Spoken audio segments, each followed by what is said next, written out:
Hi, this is Chris at Clever Unicorn Games and the Unicorn Collective, back with another one of our interviews. Today I have Geoff Engelstein, designer, podcaster, and author.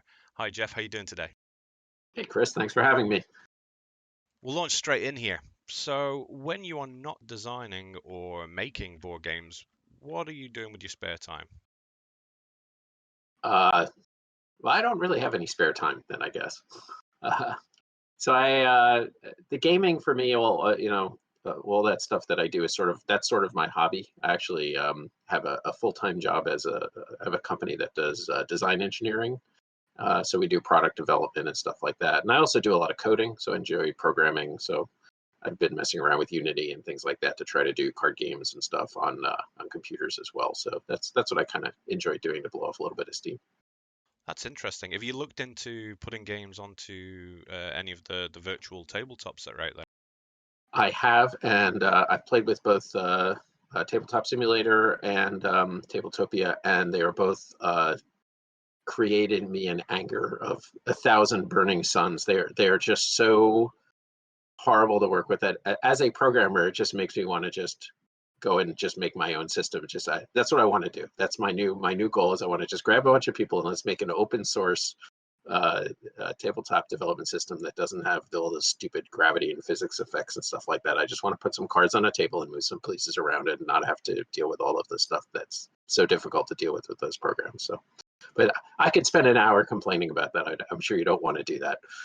But yes, I have played with them, and it has been useful for people during these current shutdown circumstances. But there's some design decisions that just make me roll my eyes. So, can we expect an open source piece from you? Oh, I think it's just a dream right now. I haven't actually done anything on it other than complain. So, but I'll throw that out there into the ether. If somebody else wants to do it, I'd be happy to pitch in. What would you say is your favorite game of all time?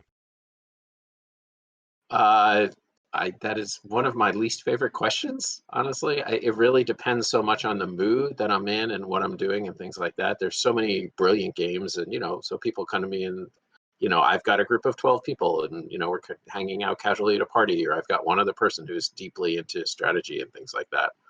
I mean, just if just looking at all the games that have been made over history, I would have to fall back on Go. I think Go is such a brilliant game, thousands of years old at this point, but such incredible depth. Um, if we were going to look to the more modern games, probably I would say Through the Ages has always been one of my favorites, particularly with the online implementation.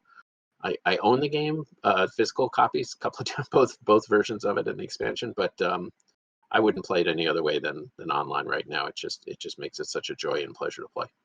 Right there with you with that. I missed it the first time around, but I got the second version of Through the Ages in physical form, and then I got the app, and the app just makes it a lot smoother to play because it can Mhm. take a long time on the table, as you know. But if you play it in the app, you can have a game done in an hour or 90 minutes. Right. And it's fantastic for teaching new players because it handles so much of the rules and the bookkeeping, and you can just kind of explore what you can do, and you can undo stuff so easily. So if anyone wants to play a game and learn how to play, I'm happy to teach you on the app. Just reach out to me. Yeah, and I'm always happy to play it as well. It's a great game. What kind of genres or type of games sort of inspired you to start creating games yourself? Or is there a Um, specific game that made you want to create games? yeah, kind of. So I've always been, I've played games forever. And so back in the 70s, I was playing, we played Dungeons and Dragons, and I played the Cosmic Encounter came out in '80. I played a lot of Avalon Hill games. So we used to play diplomacy, all that kind of stuff. And although so I always kind of messed around with designs back then, but the first game I designed I actually did some computer games back then. So I kind of started on the video game side of it for my design aesthetics, and I did a few games in college as well. Kind of got away from that when I had kids, and got married, had kids, and kind of the real world took over for a little bit. Um, and then I actually got inspired to actually design a game. I've always been a big fan, like I said, of video games, and StarCraft and real-time strategy games in general have always been some of my favorites. And one time I was playing, I tried the StarCraft board game with some folks and from Fantasy Flight, and it's a terrific game, but it's not StarCraft. And I found out later that the Blizzard actually didn't want them to make a game that felt like StarCraft. It's more like higher strategic level, and there's planets that you're conquering and stuff like that. I actually was playing it over in Korea. I was with Tom. I don't know if you know Tom Vassell, but he was over in Korea at the time, and so when I was on business trips over there, we used to get together and game. So playing with him, so I had a very long flight back from Korea, and was just thinking, like, if I was going to do StarCraft as a board game, how would I do it? And came up with what I thought was a really clever idea. And my son, who was a teenager at that point, when I got back, I kind of bounced the idea off of him, and he got excited about it too. And so we just decided to jump in and design that as a game, and that ultimately became the Ares project, which was the first board game that we published. So, and that's kind of been a lot. At least the earlier games, a lot of my sensibilities have been trying to take concepts from other gaming genres, video games, like the Space Cadet series was kind of built around that idea of, spaceships battling each other and flying around, and the real-time aspects of it to try to capture some of the video game magic.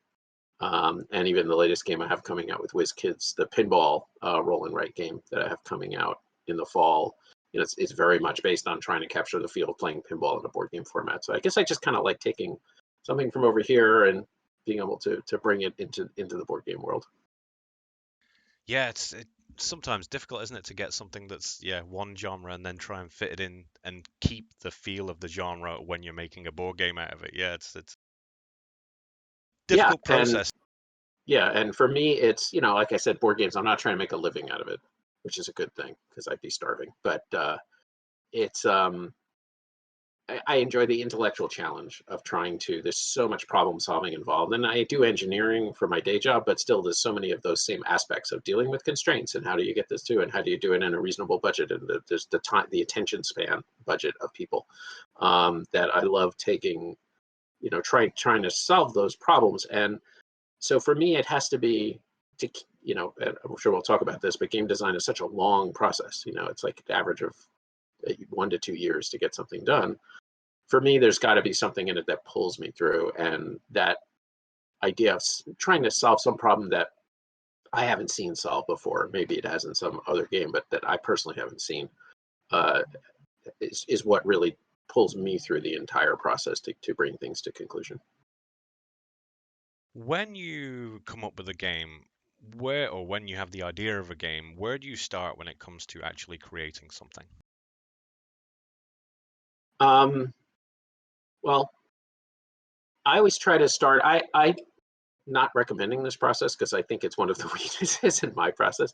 But I feel like I overthink things sometimes before I actually sit down and start messing around with pieces.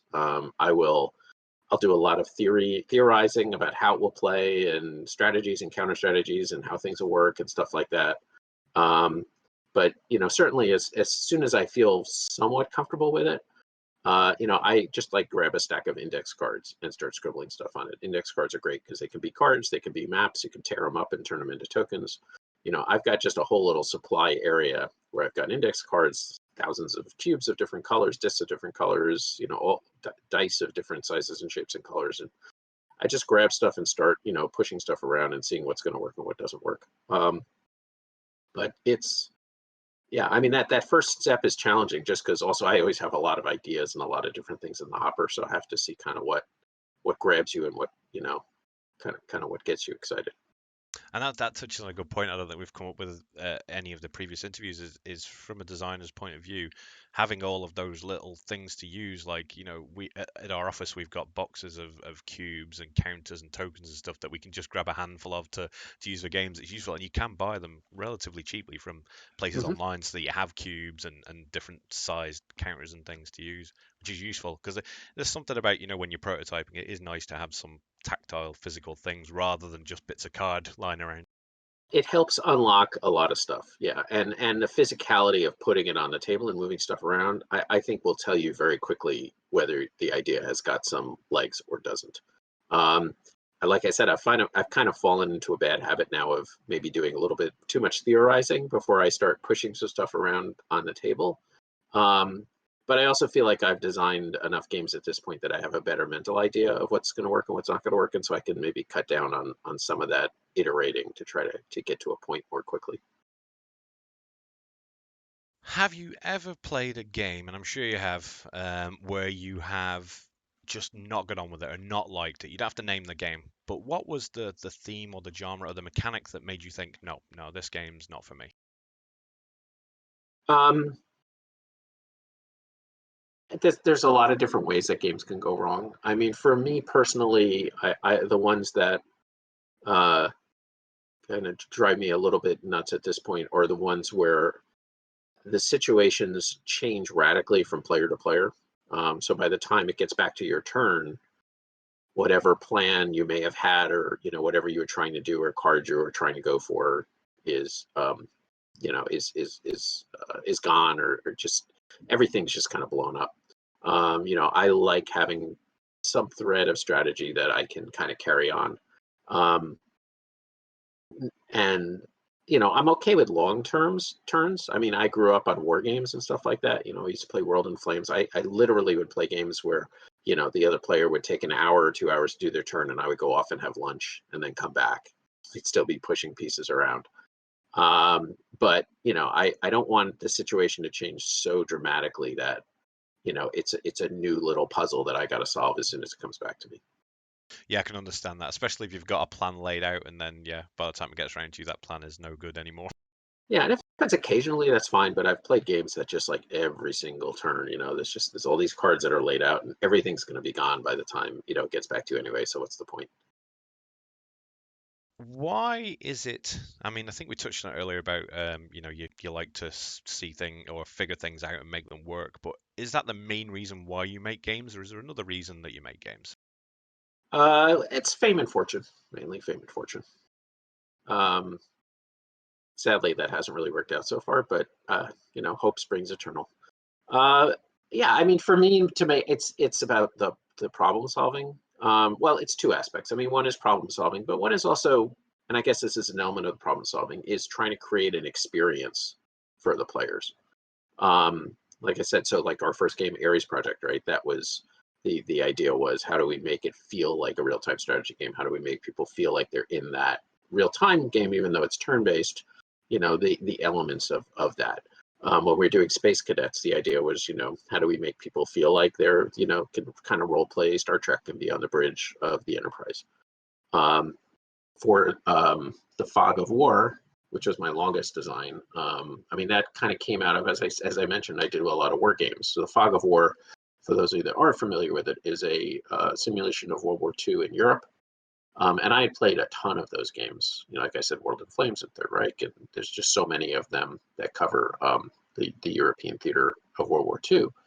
But one of the things that I had never really seen was games that emphasized the planning aspects that were involved in the war, and also the um, just the intelligence and the fact that you didn't exactly know where everybody was. You didn't know where people were going to attack, and those types of aspects. The all the games I played, when you were ready to invade France, and try to take it back as the Allies, you could look at the German deployments and see exactly where they were and what the weak point is and attack it. And I didn't want to have that. Um, I wanted a system where everything was unknown. You didn't know where people were attacking. You didn't know where people were defending. And it literally took me, it was about 14 years from when we had the first concept, when I had the first idea of it, and when I was able to finally get it working and get everything polished and get it out the door. It was just a very, very long process. But, I had in my head this vision of what I wanted the game to be, and everything I tried just didn't get to that experience that I wanted to give to the players. In your process of making games, what hurdles or barriers have you hit in the whole process, all the way from making the prototypes all the way up to producing and selling? What hurdles have you hit, and then how did you overcome those barriers? What's the main one you can think of? I mean, I think for me, it's always kind of been that final polish has been the most difficult part. I enjoy, the early parts of kind of getting the system and getting it going, doing the core stuff, but then, that last little piece of getting it to, from good to great is, I find it is challenging. Again, just because of the focus of attention that it takes, the repetition of playing it over and over again and trying different things and really trying to fine tune the balance and add extra stuff and things like that. So for me, that's the time when it's most difficult to kind of stay motivated. How has the state of the world at the moment sort of affected the way that you design or make games? Um, it hasn't impacted me too terribly right now, just because of on a game making standpoint. Obviously, other things have been impacted, but I just because the stages I'm at with a couple of different projects is kind of at that end sort of stage. So I'm doing a lot of rules editing and I'm doing a lot of final artwork reviews and stuff like that. So it hasn't really hit me in that same way. I've also been I'm working on a new book, so I've had a lot of time to so obviously this hasn't really been an issue with me kind of working on the book.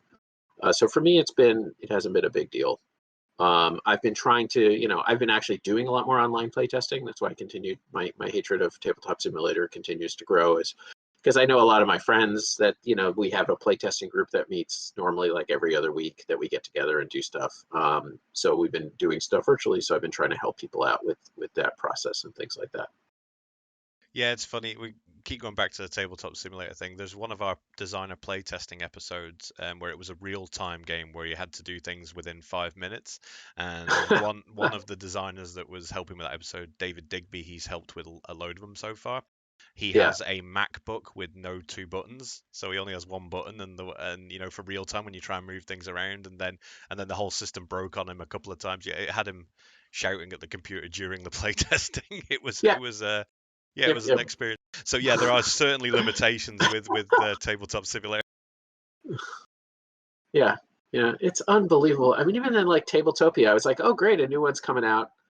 And I went on that, and it's the first thing I wanted to do is I wanted to make a deck of cards, and it was just like insanely complicated. I'm like, how could you make a tabletop game, assist aid for designers, and the one thing you do over and over again, make a deck of cards, you don't make that as streamlined as possible. It just boggles my mind. So anyway, I'm sorry. Yep, no, that is perfectly fine.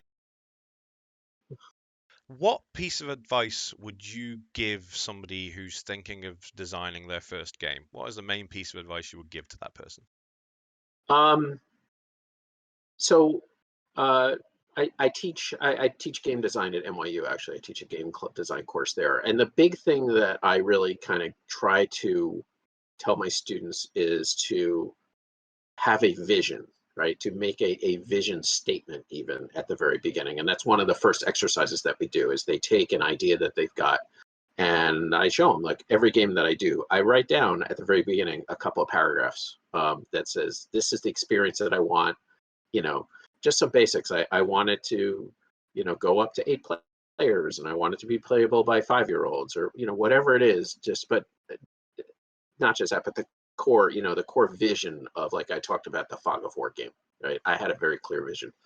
Um, and there's so many different ways that you can go in game design, and it's so easy to get lost in the process, that having that anchor to be able to go back to, because sometimes you just get so in the weeds and you've just gone this way and that way and you're just sitting there and it's a blank piece of paper and you just, there's a zillion different ways that you can go, is having that anchor will help.